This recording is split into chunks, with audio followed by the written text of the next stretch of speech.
I see we have, oh, it doesn't let me go all the way back, but I see Frank the Tank. Oh, maybe it does.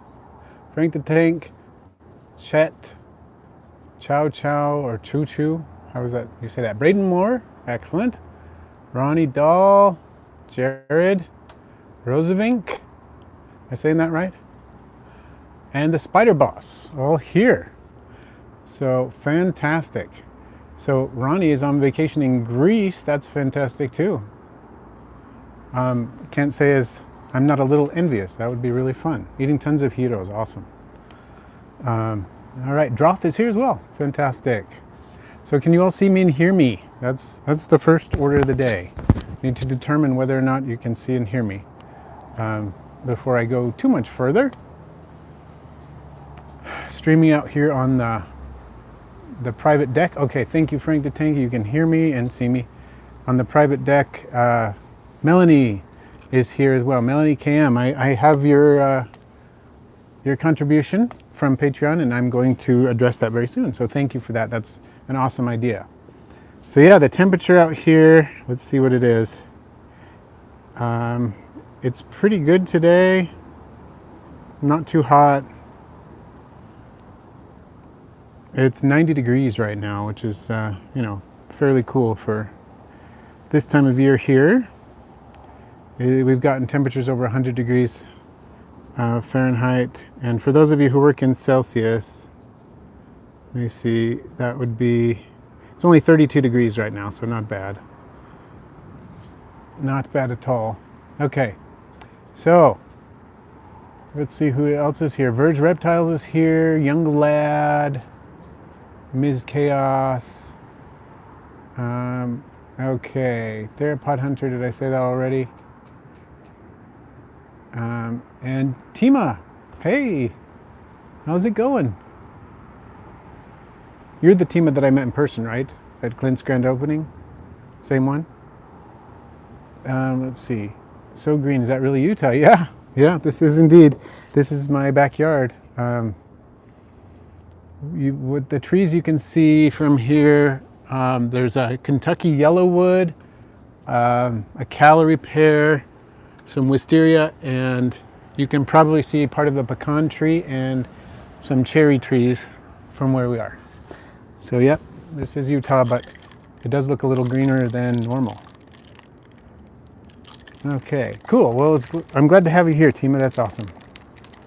Yeah, so far so good. No planes. Let's keep it going that way. I'm gonna take a little sip of my hydration station here.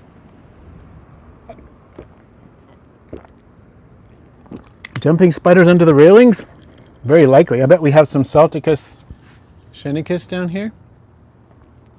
I don't see any right now, and there might be some Phidippus audax. We find those around here, of course. But the Salticus shenicus, really the sun lovers, and the Platycryptus undatus we find around here too. A lot. Okay, so Therapod Hunter, are those your snails or your mom's snails? Yes, we did. Yeah, Tima and I were on the same team at Clint's grand opening event last October, and we were on. So we were on the same Nerf War team and the same trivia team. Like, it was cool. We had a lot of fun. Oh, you bought the snails for her. Okay, cool. Hey, Raceland, greetings. I went with Raceland a couple of weeks ago up into the hills. We've done it a couple times now. Tennyson, Raceland, and William Yudeski. They're a father and son team there. And we went together, all three of them, along with me, went up to a local canyon and looked for some critters. We found some interesting beetles, got a whole bunch of water striders, things like that. So it has been fun to do that kind of stuff. They live about an hour away from me, and we were able to do that, so super fun. All right, so Melanie had a comment on Patreon I wanted to address. Melanie KM says, I would love to hear an update. First of all, I'm going to do this bit by bit, make sure I don't overwhelm myself. Blue Death feigning beetle larvae. So the Mojo Zoo, welcome. Blue Death feigning beetle larvae, wanted an update on that. So Unfortunately, the 3 blue death feigning beetle larvae that I put in the incubator didn't make it. A couple of weeks ago, I went in there and I wasn't seeing anything, and it had been long enough. And one of the beetles, which was I think an Eleodes subnitans that I had put in at the same time, had emerged as an adult. And I gave him about a month after that and figured, okay, by now something should be going on, and it's not. So I went in there, and I wouldn't poke around if I thought there was a decent chance that they would be alive, but I didn't think they would be, and they weren't. None of them. I found their desiccated corpses, so I felt bad about that. I think what happened is there was a little bit too much temperature and humidity fluctuation at a certain point, and that can do it. So that probably is what did it. So I lost those blue death feigning beetle larvae this time. I have successfully raised them to adulthood in the past, not this time, which is sad. So millipedes. Well, I have some. Right now I have, I think, 3 species of millipede, I want to say. I've got Spirostreptus species 1, which I think has changed to a different species now. I can't remember the species name, but the globular millipede. I've got a number of those in various ages. I'm not sure if the colony has produced babies or not, or if it's just, I've gotten generations in different ages from different people at different times, so I'm not sure if the colony is actually producing them or not, but I do have them, and they seem to be doing okay. I have Hiltonius pulchris, or something very similar to that. It was sent to me as Hiltonius pulchris. I received some adults of Hiltonius pulchris a few years ago. They reproduced, and now I raised up the babies to adults. I should check again and see if there are any babies from that next generation in there. It may actually have been 2 generations, not sure. So I have Hiltonius pulchris, which are a California native, and so a captive. They're all the ones I have now are captive bred. And then I also have Anadenebolis monilicornis, which is the bumblebee millipede. I have a small enclosure of those going at work, along with some other critters. So those are my millipedes. Spiders. Okay, well, I can't do an update on my tarantula yet because my video that's coming out on Friday is all about that, because there's some big news relating to my tarantula, which is coming up, my Dolichothele diamantinensis. So big news on that coming up this Friday. And then, let's see, other spiders.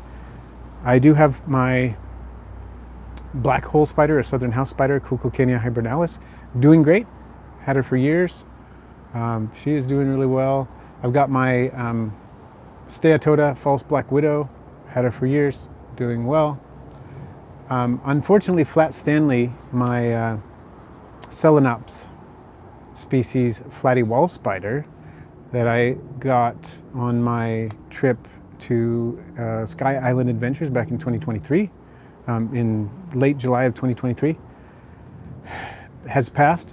It should be just because of old age, not because of anything unusual. Just they don't live all that long, and I raised it up from like a juvenile, molted, I don't know, 6 times or so in my care. I don't know exactly how many times. Did really well.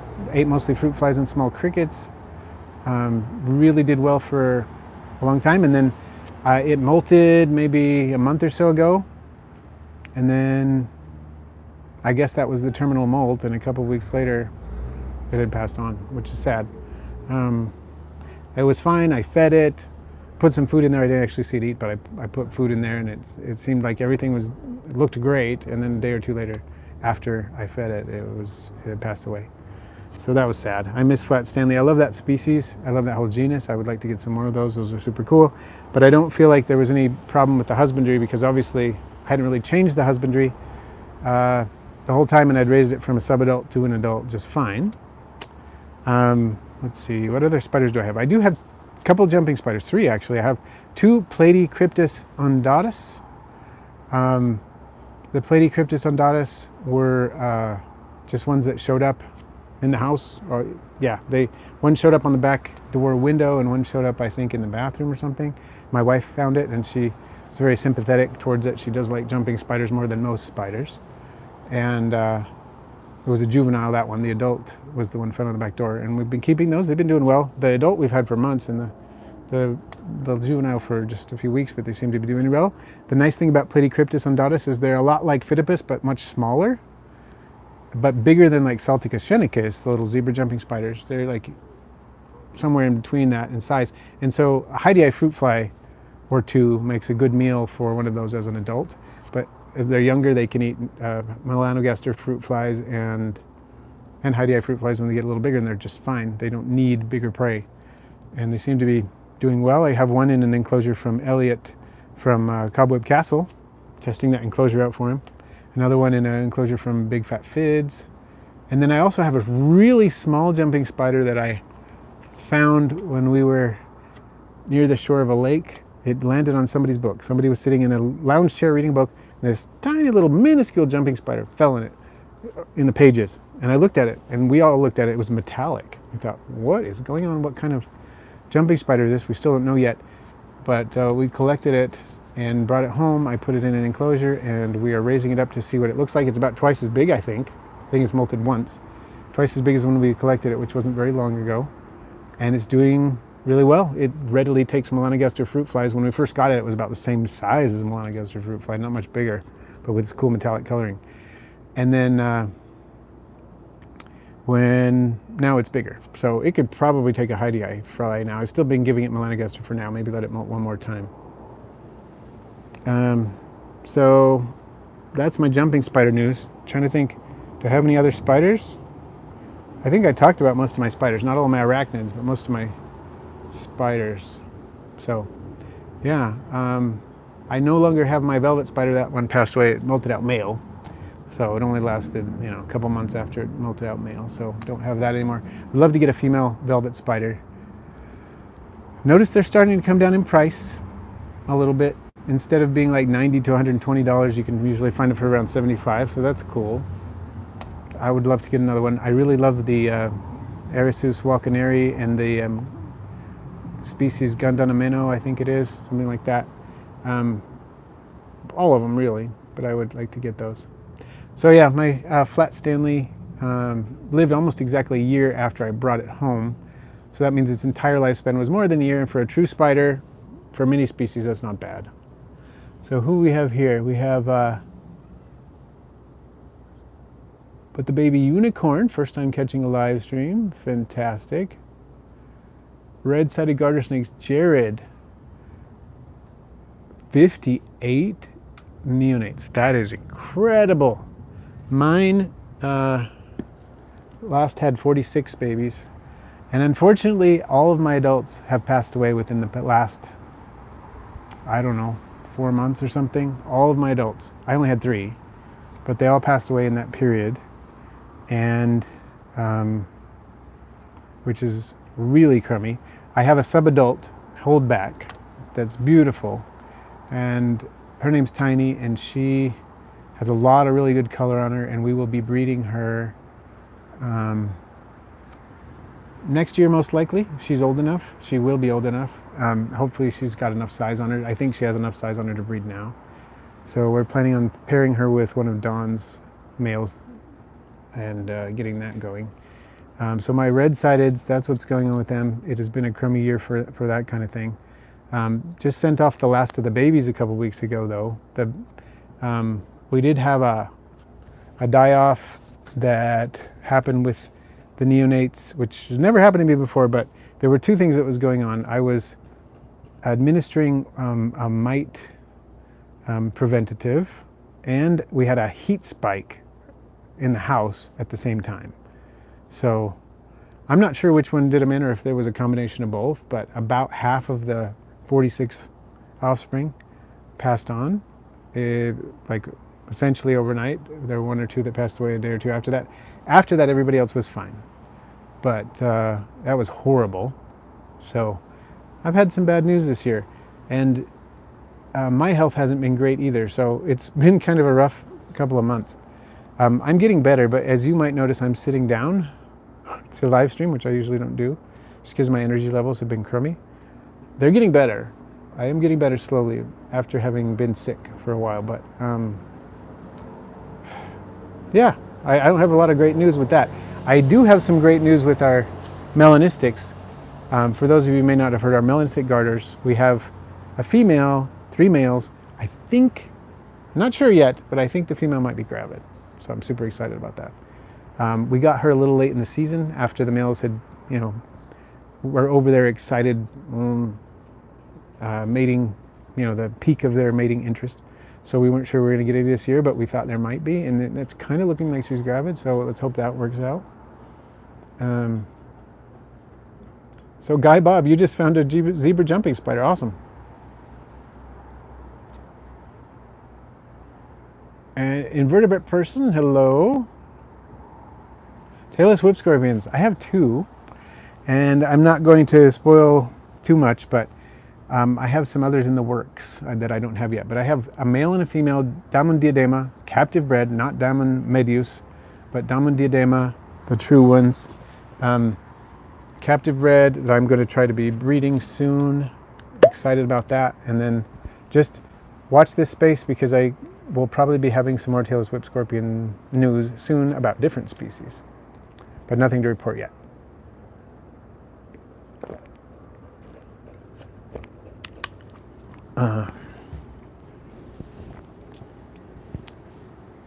All right. So JH. Hello from Philly. Awesome. Welcome. Do you have any recommendations for an enclosure for a couple of Texas ironclad beetles? Do you have the genus of the Texas ironclad beetles? I just want to make sure I know which one you were working with, and then I can give you some better information. I've kept a couple of different beetle species called ironclads. They're a bit different. So if you can give me a genus name, that would be awesome. And then maybe I can help you out. Let's see. I need to go back to Melanie's questions too, because I haven't finished with the first part of her question. I do not currently, Melanie, have any ivory millipedes. I saw that comment earlier and then forgot to respond to it. So yeah, invertebrate person, it's been a little while. Last week I didn't have one because I was feeling too crummy. And thank you everyone for the condolences about the garters. It really messed me up. Yeah, it's still kind of hard to talk about, honestly. It was rough, but I'd had them for a number of years and they had done really well for a long time. So, yeah, that was rough, but I appreciate that. And I appreciate everyone's well wishes about my health. It's been a rough time, but I'm getting better. So I am glad for that. It's slower than I hoped. I was looking forward to about a month off of work. And just right before I got off of work,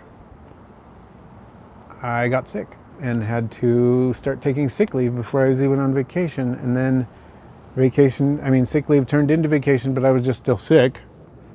And then I have been able to have some limited vacation things, but it just drains my energy so fast to do anything. So it doesn't take long and I'm just down for the day. I do something moderately active for an hour and then I'm like, can't do anything else. Okay, so Frank the Tank, it kind of depends on how the market value goes for the melanistics. I bought mine for $350 each, I think. And I think it will depend on the markings of the babies too, because the ones that I bought are like really black with very few other markings. It depends, one of them has more markings than the others, but still it's really black and not very many other markings on it. They all have white chins. But one of the males is almost entirely black except for just under the chin. Not even the sublabial scales are white. And then another one is almost like that, but it has white sublabial scales, but the supralabial scales are pretty much black. And then it has like a freckle or two. And then I have one that has a few freckles, down the side, up near the front. But they're all pretty awesome. And then the female is pretty much all black except for just right around her chin too. So, let's see.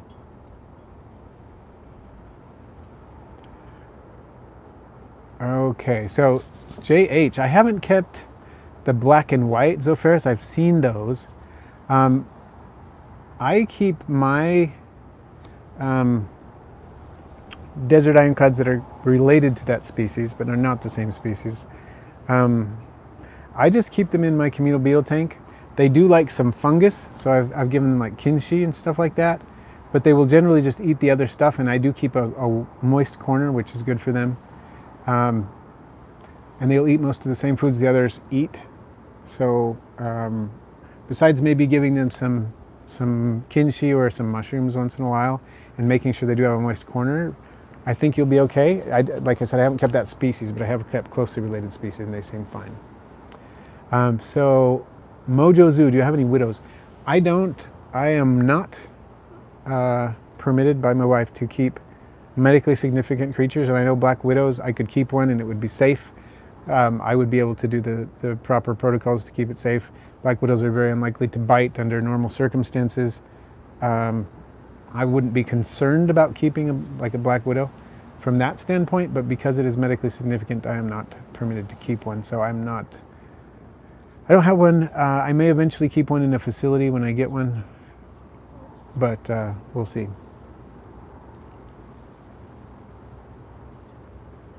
And Tima, awesome with your morning geckos. Yeah, I have all my morning geckos in bioactive and they do so well. They do so well. So far so good. Let's hope it keeps up and it goes well for you. I'm pretty sure it will. And Merva, glad to see you here. Am I pronouncing that correctly?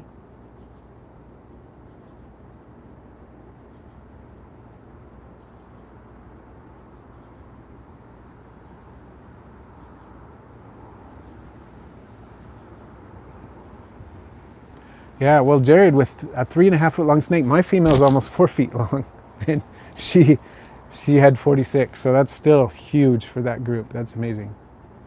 Therapod Hunter, good question. Would Zephyrus eat lichen? Not sure. It'd be interesting to see. Invertebrate person, need turtle beetles. I don't have any turtle beetles. Okay, so I'm going to go back to Melanie's question because I haven't quite finished it yet. I got the first half of it. But she says, also, you could tell us about any animals that you have that you don't usually talk about. Sure.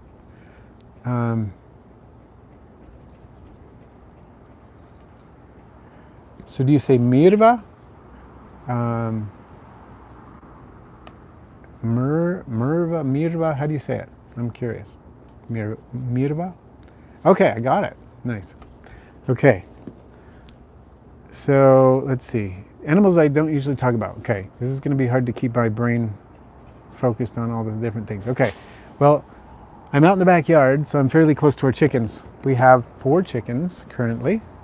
We have 2 golden sex links, 1 red star, and 1 buff Brahma chicken. Brahma chickens have feathers on their feet, and they get big. They don't quit growing as soon as some other chickens, so they can get like really huge. And they're pretty good egg layers, and they can go broody. They have little bloomers in the back, big bloomers in the back. They're kind of, they call them bloomers sometimes, the big fluffy feathers. So we've got one of those. We've got the red star, which is kind of a beautiful, beautiful reddish with white on it. And then the 2, I think they're golden sex links. They're kind of similar. They're very closely related. They lay a ton of eggs. They're brown eggs. They're heavier body chickens. All of ours are heavier body chickens. We just actually finished building a dream coop. My sister does a lot of carpentry. It's like it's like a step above a hobby. It's not just a hobby because she makes some money doing it. I guess semi-professionally would be the right term. There's the airplane. Somebody was talking about the airplane before. So semi-professional semi-professional carpenter. And we talked back and forth about different plans. We looked at some plans. We made some modifications to the plans as we were talking about it for several months. And then she built a lot of the components at her house. And then she put the stuff in the back of a flatbed and drove it up here. And we assembled the rest of it. Did the rest of the assembly, I should say, here on site because we couldn't fit the whole thing. It's big. It's a big coop. And it's really nice. We designed it with a lot of things in mind that we wanted to make sure worked well, like be able to put an automatic door that opens in the morning and closes at night to keep raccoons out, that kind of thing. And they're thriving. The 2 of them, the Brahma and the Red Star, were at point of lay when we got them, And it's really hot right now in general, and they're not really laying right now, but they were for a while. Now they kind of slacked off, so hopefully they'll be laying again soon. William Duran became an isoporter. Awesome. Fantastic. Thank you, William, for joining in. So yeah, we've had chickens for years, probably, I don't know, 7 years or so. And we've gone through a couple of iterations of chickens, and this is our newest iteration. The two golden sex links are several years old. And so we figured it was time to get a couple more younger chickens at point of lay. And so that we won't be, you know, as the red six links slow down and stop laying, that we'll have other chickens that are laying. And we plan to get, next year we'll get one or two more. And then if we get one more next year, we'll get one more the year after that. And so we'll be kind of on a rotation. We'll have younger chickens and older chickens as they're, you know, retiring from egg laying. We'll have more. And so it's been cool. I really enjoy chickens. We don't eat them for meat. We only get, we get dual purpose chickens because we want the heavier bodies and we want the brown eggs, but we just eat the eggs. And we don't kill the chickens, but you know, once they're like 8 years old, sometimes they'll live longer, but a lot of times by about 5 years old, they're kind of passing on and stuff.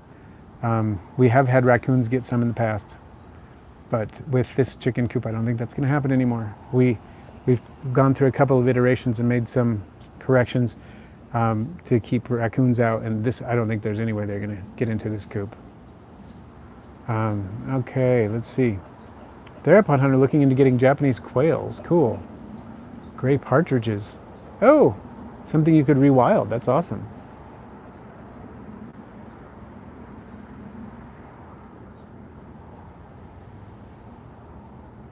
So, theropod hunter. Grow lichen by pasting a mixture of yogurt, butterscotch, and water over a rock or wood. Awesome. So Frank the Tank, I've seen a couple of foxes here, but I've never actually seen them in the chicken run. And it's not to say that a couple of the chickens that we've lost couldn't have been foxes. It's possible. But I have seen and caught raccoons in the act, basically. And so I tend to blame the raccoons more because they're around more. But it's possible some of the issues we've had with foxes. And Mutifa, yes. I have collected eggshells from our chickens to grind up and give our isopods. I have done that on many occasions. It's kind of nice. So Droth, have you ever heard of Cubaris red edge having stripes and looking like red tigers? Sorry about the airplane.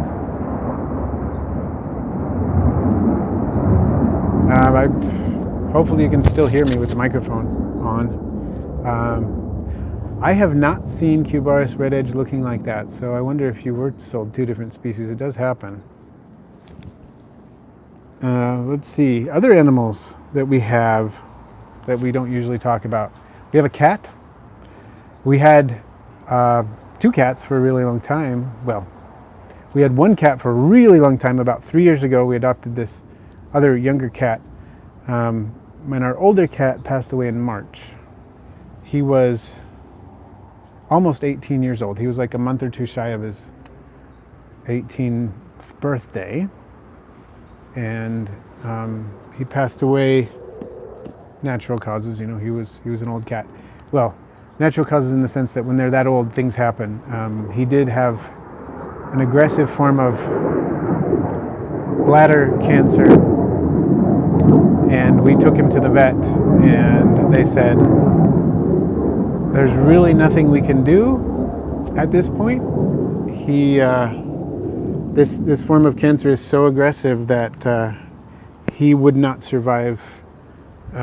He's probably not going to survive more than a couple of days at this point, because we had taken him into the vet a month or so before that and had him examined, and he didn't have that form of cancer. And so, and he was doing better on the medicines we gave him. And then so he had just finished a course of medication for the issues he was having, and he seemed to be getting better. And then all of a sudden he started taking a turn for the worse, so we took him back into the vet, and they said, no, he has this really aggressive bladder cancer. He's probably not going to survive more than a couple of days. There's nothing we can do. Operating on him would probably kill him at this point with his age and everything. And if you don't have him euthanized, he will probably suffer a lot. So we, of course, had to decide to euthanize him, and it was a sad day, but it was better to do that and have everybody present. And we all, everybody who lives in the house came to the vet with us, and we had some time to say goodbye to him and so on. And so that was good that we were able to do that. But it was a really horrible day, and we're still sad about it. But he had a long life. Most of that life was pretty happy. Near the end of his life, he started having some quality of life issues because he essentially went blind, and just then he started having these issues with his bladder and whatnot. But so he did have a long, happy life in general. And yeah, he definitely was part of the family. He was the same age as my daughter, almost exactly. He was just a few months younger than my youngest daughter, our youngest daughter. So it was really weird for us to not have him around anymore because, he's just been with us for so long. We weren't the first owner. My sister and brother-in-law, the ones who built the chicken coop, or his initial owner, they found him as a kitten of a feral cat that gave birth under my parents' porch. They adopted him, kept him for a while. Their landlord said you can't keep him. So they took him back to my parents' house. And then we moved back from Hawaii not that long afterward and stayed with my parents for a little while while we were looking for somewhere to live here. And when we did find a place to move into, we took him with us because they wanted us to, and my parents wanted us to, and we wanted to do it, so we did. And so he's been with us ever since 2009. He was just a pretty young cat when we adopted him, and we knew him before we adopted him. So anyway, that's pretty rough. Our other cat is half ragdoll. Her name is Bug, and she's a little bit unique. She's very neophobic, much more so than our other cat. She's learning to be more social just gradually. The other day I was feeling really sick and was just resting, sitting down, and she came and sat in my lap. And then I pet her for a while, and then she got up, left, came back a few minutes later, sat in my lap for several minutes, let me pet her. This is unusual for her because she is so afraid of everything. And she did that like 3 times, and she did it again yesterday. So she has been good that way. She's getting better. So those are some pets we have we rarely talk about. What other pets do we have we rarely talk about? We have an axolotl. We have an albino axolotl that belongs to my daughter, lives here. I'm going to see if I can change nope, I can't change that. The albino axolotl my daughter has had for years, lives in her room. I do help with the care. She takes care of the feeding and whatnot, but when it's water change time, I'm involved almost all the time with the water change because I have the water change system. I hook up to the sink and take it around the house to the different aquariums. And so I help with the water changes a lot, and I can check up on it, see how it's doing. It's in the basement, so it stays cool down there almost all year. It gets a little bit borderline too warm in the summer for a short time, but since it's the basement, it's not too bad, and it stays really cool for most of the year, so it works out really well. And the axolotl's name is Winry. It's named after an anime character, I think, that I'm not familiar with, but my daughter is. So,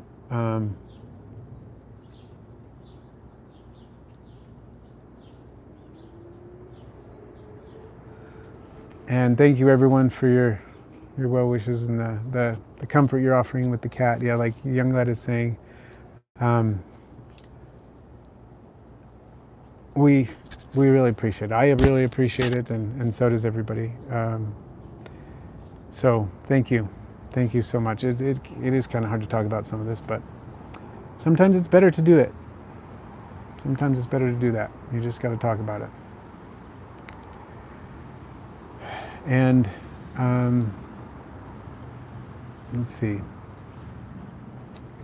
Oh, okay, so it's Full Metal Alchemist. That's right, she had told me that and I'd forgotten. So axolotl, let's see. I think I talk about my Opaula shrimp fairly often, right? Because I don't know if that's one I talk about a lot. I do have a lot of those. So Opahula shrimp or something that I have bred and kept for since 2004, I want to say. I've kept them since 2004, was breeding them not too long after that. I don't think I bred any for a couple years, but then they started breeding like crazy in around 2007, I think. And I've just had them since then and have, so I've got those. Colony, I don't know how many hundreds of those I have. I have like 4 tanks of them, I think. And I have helped other people start tanks of those. So the descendants of my Opahula are spread all over the country. Ship those, they're easy to ship. And I'm sorry, I'm having a little difficulty reading the chat because the way the light is out here. Hopefully it's not too bad for you what you're seeing, but for me, when I started, I could see the chat better.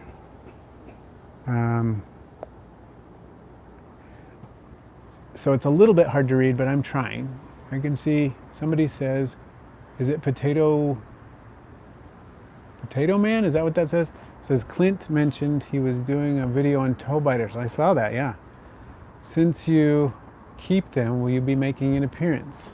I can neither confirm nor deny a future appearance on Clint's reptiles relating to toe biters.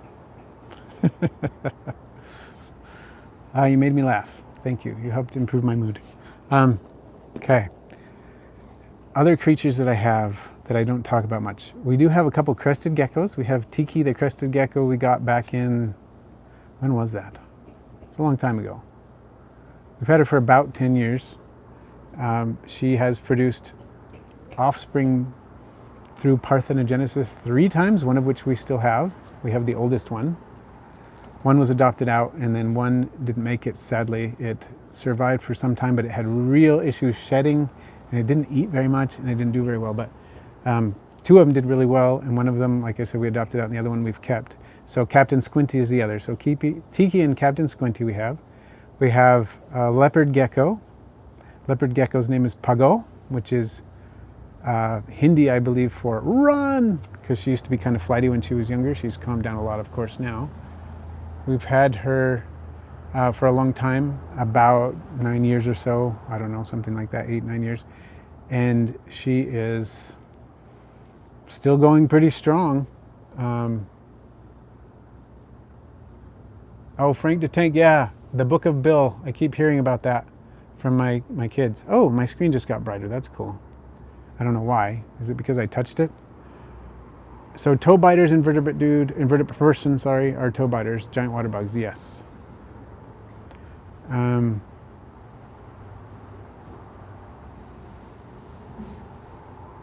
So I'll tell you what, but the baby unicorn, shrimp are pretty easy in general.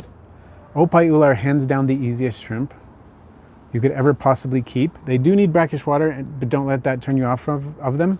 They are so easy to keep because you set up the brackish water the first time and you let it sit for about 6 weeks to kind of cycle a little bit, get some algae growing in there. Put the shrimp in. Don't do anything for a month or 2. Nothing. Don't feed them. Don't change water. Nothing. And then once they've started to eat a lot of the algae, you can see that it's decreasing. You can start feeding them a little bit, about once or twice a month, and then just top off any evaporated brackish water with distilled or other, demineralized, highly purified water like RO water would work too.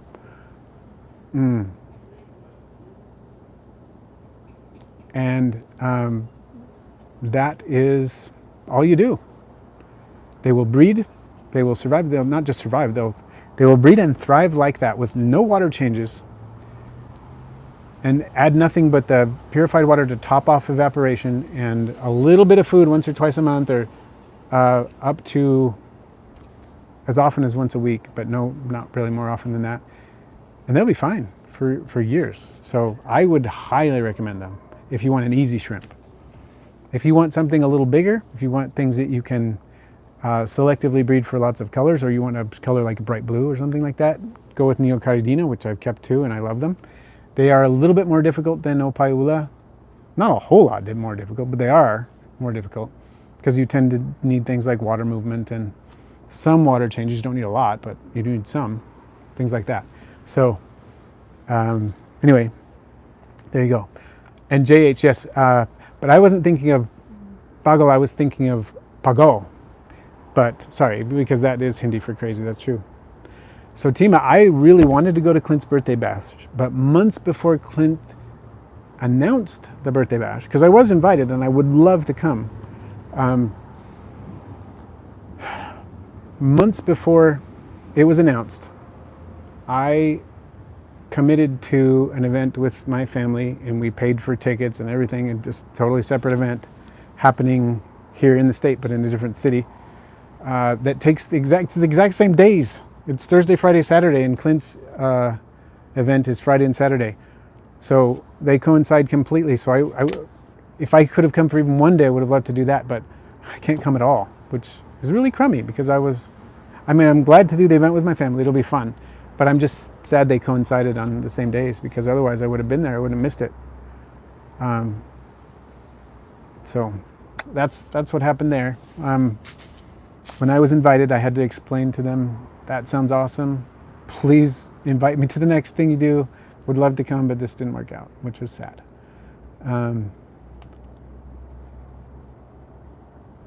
Okay. Let's see.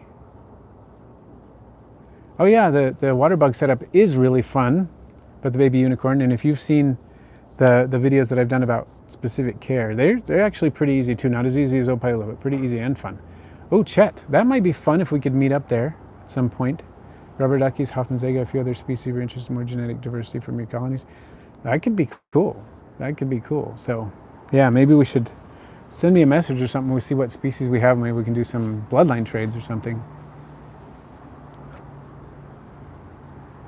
So theropod hunter, with the native river shrimp, are these like Paleomonetes genus?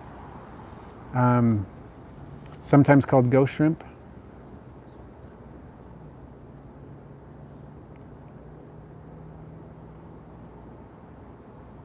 Yeah, Mr. Jack, I was really hoping that some of our friends in other very different time zones would be able to join in today, like you. So I'm glad you did.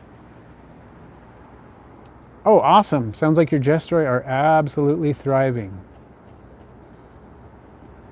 That is cool.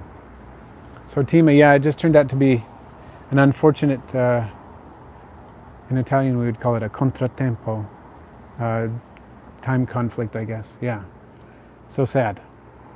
But hopefully, they'll have other events coming along. I was able to participate in Clint's Reptile Academy this summer in, what day was it? July. It was in July, shortly after I started feeling a little better. And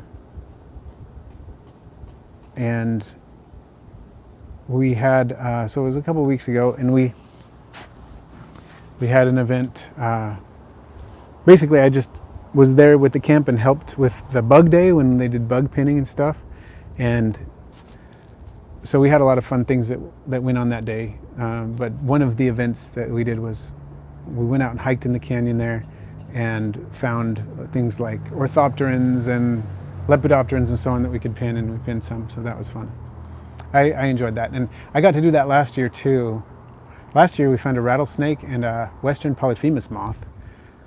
This year we didn't see a rattlesnake, but we saw a tiger whiptail that was really kind of chill and let everybody hold it and take pictures with it and everything. It was pretty fun. So I really enjoyed being able to do that, and it was a fun event. And we filmed a couple of videos at that time too. After the Reptile Academy during the day, that evening we filmed a couple of videos. So those will be coming out in the next few months on Clint's channel.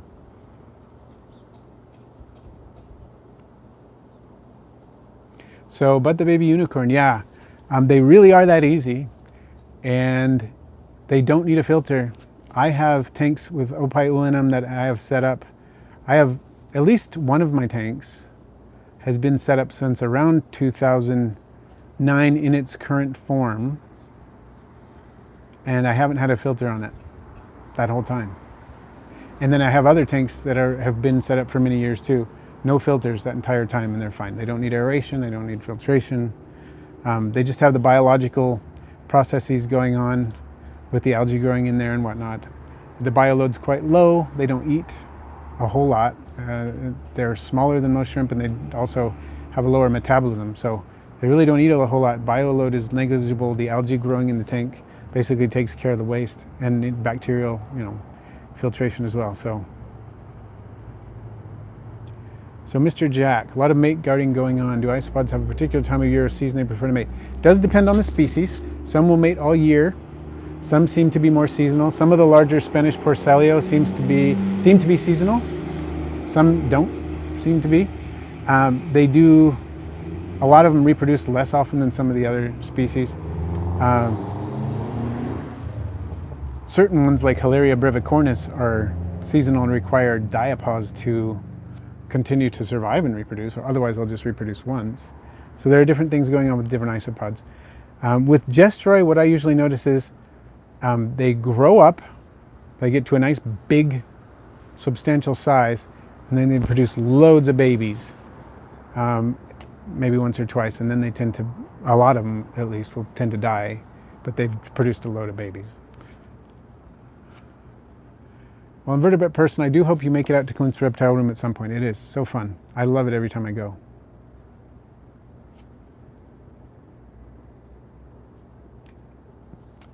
Oh, so Tima, you're not in Utah anymore, huh?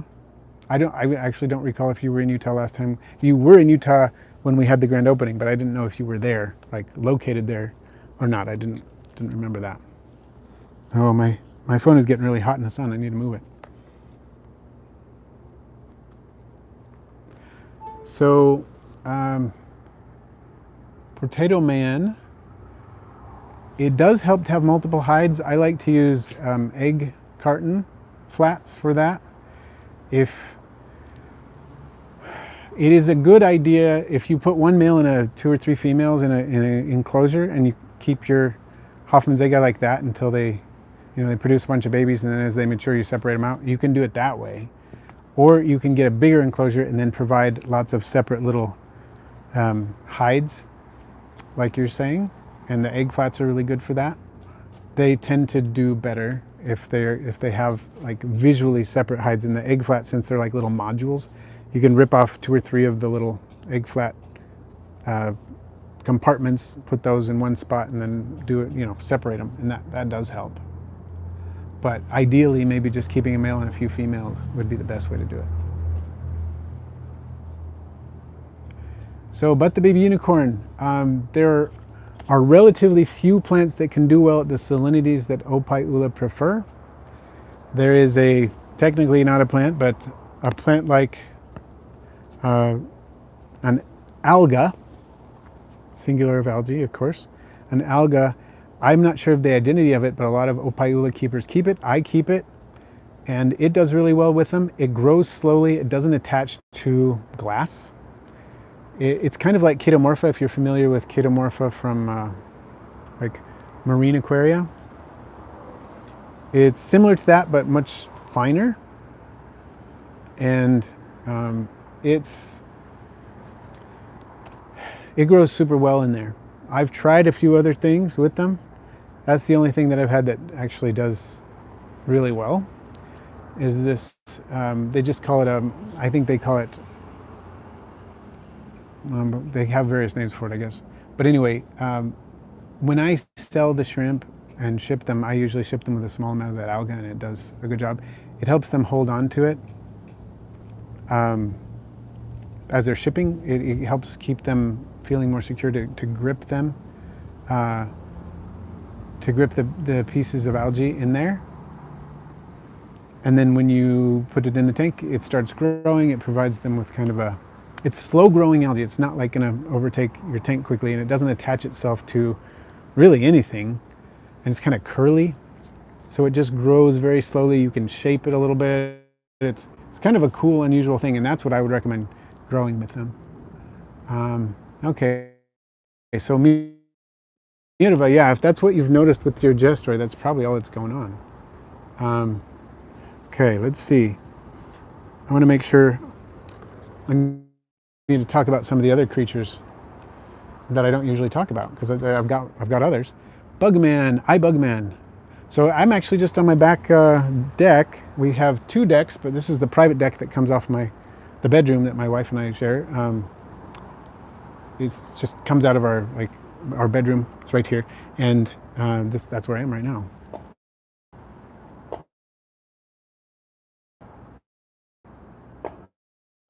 So yeah, Mirva, that's a very popular R and K strategy in reproduction. Gestroy are a little bit more towards the R strategy in that they produce a lot of babies, but not on necessarily multiple occasions. I mean, you do have Gestroy that survive to produce more than one set of babies, but I tend to notice that it's kind of more towards that strategy.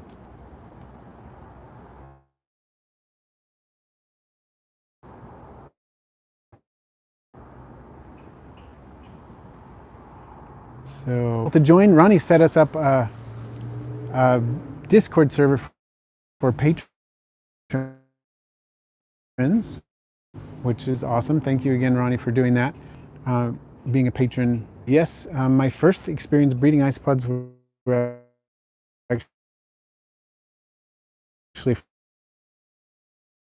freshwater aquatics. I located in an irrigation canal near my house some years ago. Did I freeze? Oh, I think I'm back. And then that was like, shoot, that's a long time ago. It's 40 years ago, almost 40 years ago when I did that. As far as saltwater aquatic isopods, I've kept quite a few of those. I'm not sure which species, but in marine tanks, aquatic isopods are almost impossible to avoid, and they are a beneficial inhabitant in a marine tank. They do serve as a cleanup crew and a supplemental food and whatnot to the fish and other creatures in the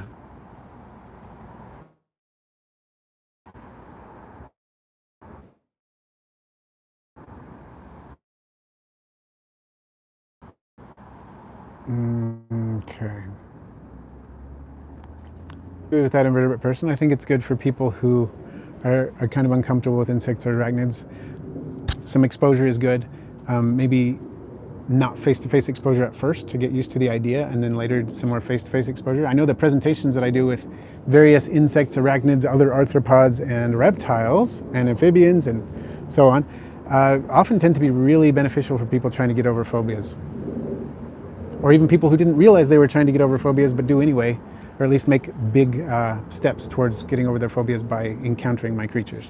I love that about it. That's probably my favorite thing about doing educational presentations, is helping people to learn not only interesting facts about these creatures, but, oh, this creature isn't going to hurt me, and I actually enjoy being around it and enjoy interacting with it.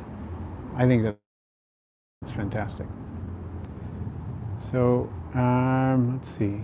Jared, good idea, I'll run into problems down the road. Well, one issue you may encounter, and that is that dubia roaches not being good climbers. I'm no expert on dubia roaches, but I'm closer to an expert on dairy cows, at least. Since dubia roaches are not good climbers, they can't climb smooth surfaces, it may be difficult for the dubia, as the isopod colony grows, find a good, safe place to molt. Because once you get a big enough number of dairy cows, the population density is high enough in there, you might find the newly molted dubia. In something like a hisser roach colony, and once again I'm no expert on hissers, but hissers can climb, so they can typically find a safe place to molt away from the hungry mouthparts of isopods. So if they were in with hissers, they'd probably be doing better, but in with the dairy cows, you may find that could be an issue.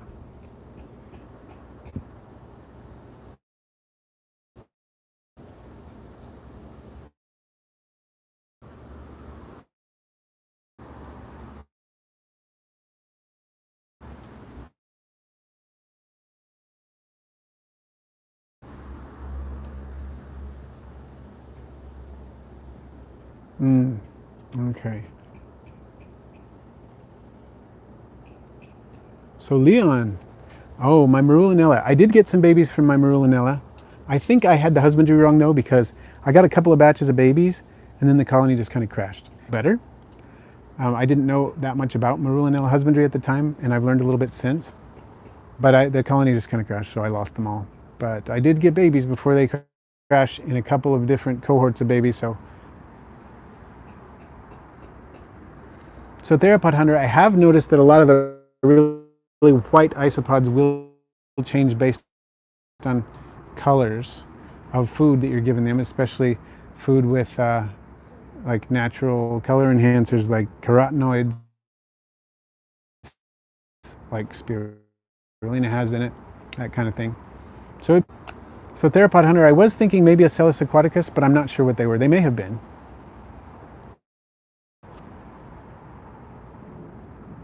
So invertebrate person, glad to hear that with the spiders. That's awesome. So I don't talk about my dart frogs all that much. I do have a trio of dart frogs. They have bred for me. I've released some of their babies into the hobby. I don't talk about them a lot, but I have recently, I think, so I'm not sure if that counts. We have a tank with 3 goldfish and some bristlenose plecos in it. I have a tank full of blue star endlers live bearers. I have two Asian forest scorpions, one young one and one adult that I got as a very young one, and it's grown up since. I have it for several years now. And a giant desert hairy scorpion. I have a centipede, a polymorpha, Scolopendra polymorpha from Bugs in Cyberspace. I have a lot of stuff. Sometimes when I talk about it, I forget how many things I have, and then I start talking about it. And realize I do have a lot. So 5 more minutes, invertebrate person. Thank you for the warning.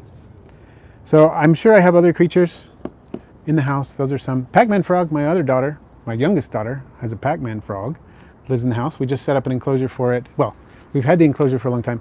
We just upgraded the enclosure so it has a little like an archway made of mopani wood. And on that archway of mopani wood, we've put various Tillandsia species to kind of make the enclosure more interesting. Because I think we were talking to somebody on the stream, and people would say, well, what kind of plants can you keep with Pac-Man frogs? They seem to stomp everything to death. So I was thinking, and maybe somebody suggested this on the stream, if we have the wood going up into the tank where the frog's not going to be spending any time because they're not really climbers, and then put Tillandsias on it, can't really do anything. They don't have root structures in the substrate that it's going to be upsetting. And I have them wired into the wood, like drilled holes in the wood and wired them in. So thought, hey, maybe we could do that. That would be cool. And so we have, and it looks fun. So we have that too. So all our amphibians, we have the axolotl, Pac-Man frog, and 3 dart frogs.